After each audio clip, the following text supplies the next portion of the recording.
আপনি কি জানেন প্রাচীন বেদের মাঝে এমন কিছু গোপন জ্ঞান আছে যা আজও আমাদের আধুনিক জীবনকে বদলে দিতে পারে। হাজার হাজার বছর আগে রচিত এই শাস্ত্রগুলো শুধু ধর্মীয় নয়, এগুলো এক একটা জীবনের গাইডলাইন, বলা যেতে পারে এক একটা বিজ্ঞান। আজ আমরা উন্মোচন করব সেই সব গোপন শিক্ষাগুলো যা বেদের পাতায় লুকিয়ে আছে, কিন্তু সবাই পড়ে না। প্রাচীন এই বেদে এমন কি আছে যা আজও মানুষ জানে না? বেদের এই গোপন জ্ঞান কিভাবে আমরা আমাদের বাস্তব জীবনে পরিবর্তন আনতে পারি? আমি যখন ছোট ছিলাম, বাড়িতে ঠাকুমার মুখে শুনতাম, বেদের কথা বুঝলে জীবন আপনি সহজ হয়ে যায়। তখন বুঝতাম না কথাটা ঠিক কি, কিন্তু আজ যখন আমি বেদের কিছু নির্দিষ্ট অংশ পড়ি, যেমন ঋগ্বেদের নাসদীয় সূক্ত বা উপনিষদের অন্তর্জ্ঞান, তখন বুঝি ঠাকুমা আসলে কি বলতে চাইতেন। বেদের এই গোপন শিক্ষা যেন এক সময় পারাপারের সেতু বন্ধন, প্রাচীন আর আধুনিকের মেলবন্ধন। বেদের প্রকৃতি, শ্রুতি শব্দের তাৎপর্য। বেদের জ্ঞানকে বলা হয় শ্রুতি, মানে শুনে জানা, যার ঋষিরা ঈশ্বরের কাছ থেকে প্রত্যক্ষভাবে শুনেছে।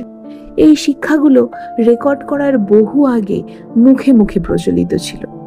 বেদের এই ধারা আজও জীবন্ত, কারণ এগুলোর উদ্দেশ্য শুধু ধর্ম নয়, বরং জীবন দর্শন, চিকিৎসা, ধ্বনি, চেতনা সবকিছুকে ছুঁয়ে যায় এই বিষয়গুলো।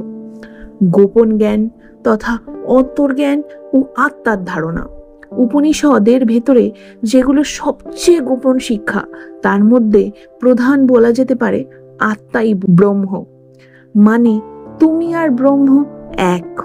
এই ধারণা পুরো আধুনিক ব্যক্তিত্ববাদী দৃষ্টিভঙ্গিকেই উল্টে দেয়। আমাদের চিন্তা, আমাদের আমি সব এই মহাজ্ঞানের অংশ। এই ধারণাটি শুধু আত্মবিশ্বাসী আনে না, এটা মানুষকে সংযুক্ত করে এক গভীর অস্তিত্ববোধের সঙ্গে। ধ্বনি ও শব্দ, মন্ত্রের গোপন শক্তি। বেদে বলা আছে শব্দই ব্রহ্ম, মানে ধ্বনির মধ্যেই সৃষ্টি লুকিয়ে আছে। ওম, এই ধ্বনিটি শুধু একটা শব্দ নয়, এটি বিশ্বজগতের সবচেয়ে প্রাচীন স্পন্দন। আজকের সাউন্ড হিলিং বা ফ্রিকোয়েন্সি থেরাপির উৎসও কিন্তু এখানেই।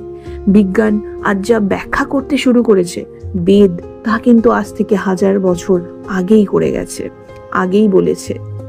কর্ম ও ধর্ম, জীবনের উদ্দেশ্য বোঝা। বেদে 4টি মূল উদ্দেশ্যের কথা বলা হয়েছে: ধর্ম, অর্থ, কাম, মোক্ষ। এই 4টি স্তম্ভ জীবনকে পরিপূর্ণ করে তোলে।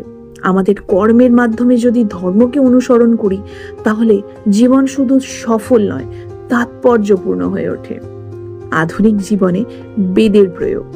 আমাদের জীবনে ব্যস্ততা, স্ট্রেস, মানসিক বিভ্রান্তি সবকিছু থেকে এই মুক্তির উপায় রয়েছে কিন্তু বেদে। ধ্যানের ধারণা এসেছে মেডিটেশন নামে, সুষুম্না নাড়ী বর্ণনা এসেছে স্পাইনাল এনার্জি হিসেবে, এবং অহিংসা, সত্য, ব্রহ্মচর্য এইসব নীতিগুলি আজও জীবনের মূল ভিত্তি। তুমি কি জানো বেদের অনেক অংশকে কোডের ভাষায় লেখা হয়েছে, যার একমাত্র অর্থ জ্ঞাত ব্যক্তি বুঝতে পারে। যেমন ঋগ্বেদের নাসদীয় সূক্তে বলা হয়েছে এই সৃষ্টি কিভাবে হলো কেউ জানে না, এমনকি সৃষ্টিকর্তাও নয়। এমন বক্তব্য প্রমাণ করে যে বেদের দার্শনিক চিন্তা ঠিক কতটা গভীর এবং বিজ্ঞান মনস্ক। বেদ মানে পুরনো কথা নয়, বেদ এমন এক চিরন্তন জ্ঞান যা আমাদের সময়ের ঊর্ধ্বে। আজ যদি আমরা একটু থেমে এই জ্ঞানগুলোকে হৃদয়ে স্থান দিই, তাহলে হয়তো আমরা আধুনিক জীবনের ছুটোছুটি থেকে কিছুটা শান্তি খুঁজে নিতে পারি। আপনারা যদি চান এমন আরো কিছু প্রাচীন কিন্তু প্রাসঙ্গিক বিষয় নিয়ে আমরা ফিরে আসি, তাহলে অবশ্যই দ্য থিঙ্ক ভাইব চ্যানেলটা সাবস্ক্রাইব করুন। কমেন্টে জানাবেন আপনি বেদ থেকে আর ঠিক কি কি জানতে চান। ধন্যবাদ।